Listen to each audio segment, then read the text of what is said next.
Everyone, কেমন আছো তোমরা সবাই? শুভ রামনবমীর অনেক অনেক প্রীতি ও শুভেচ্ছা তোমাদের সবাইকে। আশা করি সবাই ভালো আছো আর সুস্থ আছো। তো প্রত্যেক বছর এই দিনটিতে আমরা বাড়িতে থাকি আর প্রত্যেক বছর মাঠে গিয়ে খিচুড়ি খাই। তো এই বছর যেহেতু আমরা বাড়িতে নেই আর মাঠে গিয়ে খিচুড়িটাও খাওয়া হচ্ছে না, তাই আমরা ভাবলাম সেই স্মৃতিটা বুঝিয়ে রাখার জন্য আমরা বাড়িতেই আজকে রুমে তৈরি করব খিচুড়ি। তো গাইস, আজকে খিচুড়ি রান্নার জন্য আমি যে যে উপকরণগুলো নিয়েছি সেগুলো একটু দেখে নিই। নিয়েছি একটু কুমড়ো, টমেটো, বিনস, আলু, ফুলকপি, আর এদিকে 3 রকমের ডাল, দুটো তেজপাতা, একটু কাঁচা লঙ্কা, আদা, শুকনো লঙ্কা, আর এগুলো কিছু গুঁড়ো মশলা। আর নিয়ে নিয়েছি আমুলের কাউ ঘি, আর স্বাদের জন্য একটুখানি দিয়ে দেবো গরম মশলা, আর নুন আছে, আর চাল তো গাইস অবশ্যই আছে, এটা তো বলার নয়। তো চলো বন্ধুরা, শুরু করি আমাদের খিচুড়ি আজকে। তো দেখতে থাকো। তো গাইস, খিচুড়িতে তো আমরা জানি অনেক রকমের উপকরণ দেওয়াই যায়, কিন্তু আমি নিয়ে নিয়েছি সবজিতে এই কটাই উপকরণ। তো চলো গাইস, আগে সবজিগুলো কেটে নিই।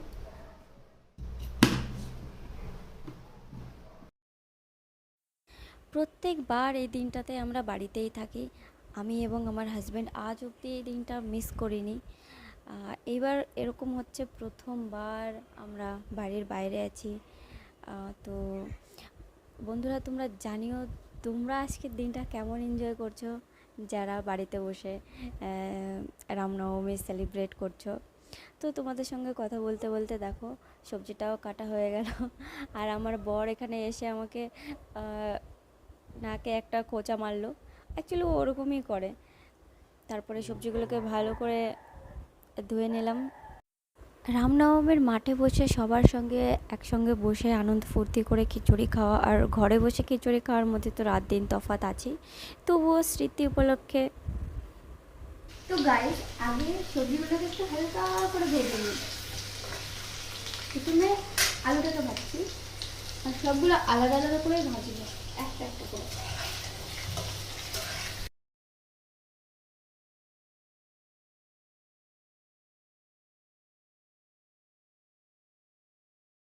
চাল এবং ডালের কোয়ান্টিটিটা আমরা একই রকম রাখবো।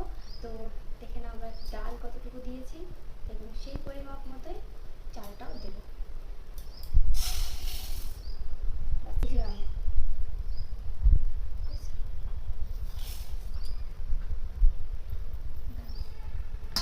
আর এখানে রয়েছে ছোলার ডাল, যেটা আমরা ভিজিয়ে রেখেছি। তো এই 3টে মিলে যতটুকু ডাল ততটুকুই চাল দেবো।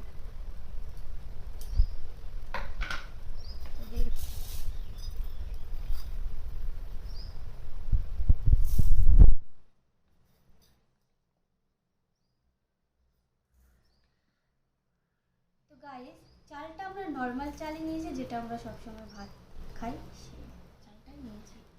তো দেখতে থাকো ভিডিওটা। শুকনো লঙ্কা আর জিরেটা হালকা করে ভেজে একটু গুঁড়ো করে নেব। এটাতে করে কি হবে, একটু স্বাদ অন্যরকম লাগবে।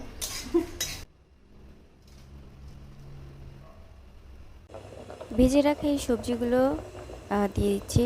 আলু আর বাকি মশলাগুলো আগেই দিয়ে দিয়েছিলাম খিচুড়ির মধ্যে।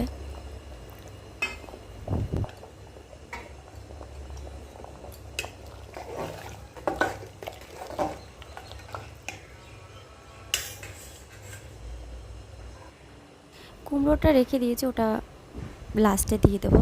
আর এই দেখো, এটা হচ্ছে আদা, যেটা আমি বেটে রেখেছিলাম, এখন দিয়ে দিচ্ছি সেটাও।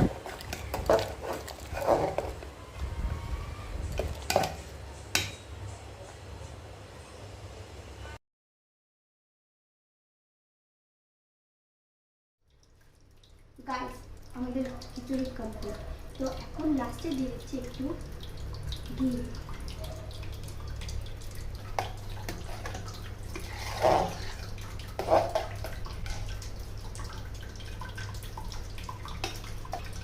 এবারে খিচুড়িটাকে একটু ঠান্ডা হতে রেখে দিই, তারপরে করব পরিবেশন।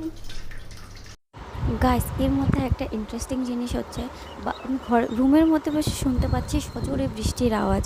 তারপরে ব্যালকনিতে এসে দেখলাম ওই পাহাড়টাতে অনেক জোরে বৃষ্টি হচ্ছে, মানে আওয়াজটা এই অবধি আসছে। আর আমাদের এখানেও ঝিরিঝিরি বৃষ্টি হচ্ছে।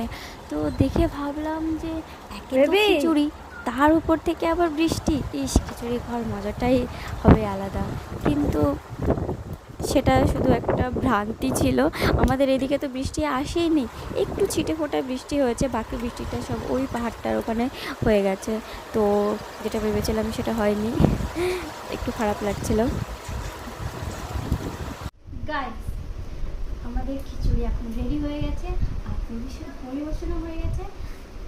আর শুধু খিচুড়ি না, সঙ্গে একটু আলুও ভেজে নিয়েছি, আলুটা গরম হয়েছে। গাইস, সঙ্গে নিয়েছি, দেখো এটা কি, তেঁতুল। এটা গাছ থেকে তুলে আনা তেঁতুল, বেশি পেকে গেছিলো, শুকিয়ে গেছে, তাই জলে ভিজিয়ে দিয়েছি। আর হ্যাঁ গাইস, খিচুড়িটা দেখতে কেমন হয়েছে এবং আমার ভিডিও তোমাদের কেমন লাগলো অবশ্যই কমেন্টে জানাও, এবং ভালো লাগলে একটা লাইক করো। ততক্ষণ টাটা, বাই বাই, আবার দেখাবো পরবর্তী ভিডিওতে। ততক্ষণ আমার খুব খিদে পেয়েছে, খেয়ে নিই। দেখা হচ্ছে নেক্সট ভিডিওতে।